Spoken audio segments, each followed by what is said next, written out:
కృష్ణా జిల్లా మచిలీపట్నం కొబ్బరి తోటలో ఇటీవల కూల్చివేసిన నివాసాన్ని ఎంపీ వల్లభనేని బాలశౌరి పరిశీలించారు.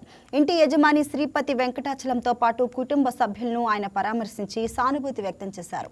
ఎంపీ బాలశౌరి వెంట మచిలీపట్నం నియోజకవర్గ జనసేన పార్టీ ఇన్ఛార్జ్ బండి రామకృష్ణ సహా ఇతర కూటమి నేతలు ఉన్నారు. కింద కోర్టు తీర్పును పరిగణలోకి తీసుకుని హుటాహుటిన ఇంటిని నిర్మాణాన్ని కూల్చడం సరికాదు అన్నారు. హైకోర్టు తీర్పు వచ్చే వరకు వేచి చూడాల్సిన అవసరం ఉంది అన్నారు. శ్రీపతి వెంకటాచలం కుటుంబానికి జరిగిన నష్టాన్ని తాను భర్తీ చేస్తానని మాట ఇచ్చారు. ఇరువురు వ్యక్తులకు సంబంధించిన విషయంతో పార్టీలకు సంబంధం లేదు అన్నారు. అధికారులు సమన్వయం పాటిస్తే సరిపోయేది అన్నారు.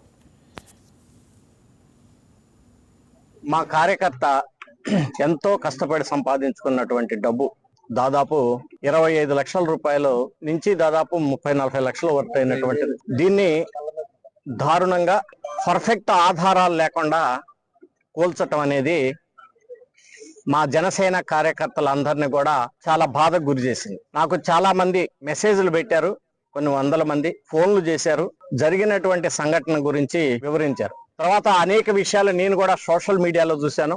కొంతమంది లాయర్లు కూడా దాని గురించి ప్రెస్ మీట్ పెట్టినటువంటి కూడా వాస్తవాలు ఏంటి అనేది కూడా అవి కూడా మొత్తం కూడా గమనించారు. ఇది ఇద్దరు వ్యక్తులు, ప్రైవేటు వ్యక్తుల మధ్య ఉన్నటువంటి వివాదం.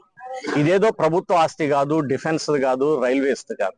దానికి అధికారులు అంత అత్యుత్సాహంతో అంతమంది పోలీసులను తీసుకొని వచ్చేసి కూలగొట్టాల్సినంత ఆవశ్యకత ఏముందో అర్థం కావట్లేదు. పోనీ ఇది ఒక్క హౌసే మచిలీపట్నంలో అనాథరైజ్డ్ గా కట్టారా, లేకపోతే కోర్టు తీర్పు ఇంకా వెయిటింగ్ లో ఉంది కాబట్టి కట్టారా? మిగిలినటువంటి చాలా ఉన్నాయి. ఇదే ప్లాట్ లోకి సంబంధించినటువంటి అనేక ఇళ్ళు కూడా కన్స్ట్రక్షన్ జరిగింది. వాళ్ళు అధికారులు కనీసం సెంటరింగ్ వాళ్ళని కూడా కొంత టైం ఇవ్వమని చెప్పేసి అడిగి అది తీసుకుంటామన్న టైం ఇవ్వకుండా దాన్ని ఆ రకంగా దారుణంగా చేయటం అనేది డెఫినెట్ గా ఒక జనసేన కార్యకర్తగా నేను కూడా చాలా ఈ విషయం మీద ఆవేదన వ్యక్తం చేస్తా ఉన్నాను. అదే రకంగా మా జనసేన జిల్లా వ్యాప్తంగా కూడా కార్యకర్తలు కూడా ఈ విషయంలో చాలా అసంతృప్తిగా ఉన్నారు. ఆ అన్యాయాన్ని మేము పూడుస్తాం. ఫ్యూచర్ లో ఇలాంటిది సమస్య మళ్ళా తలెత్తకుండా చూస్తాం. అది మా బాధ్యత.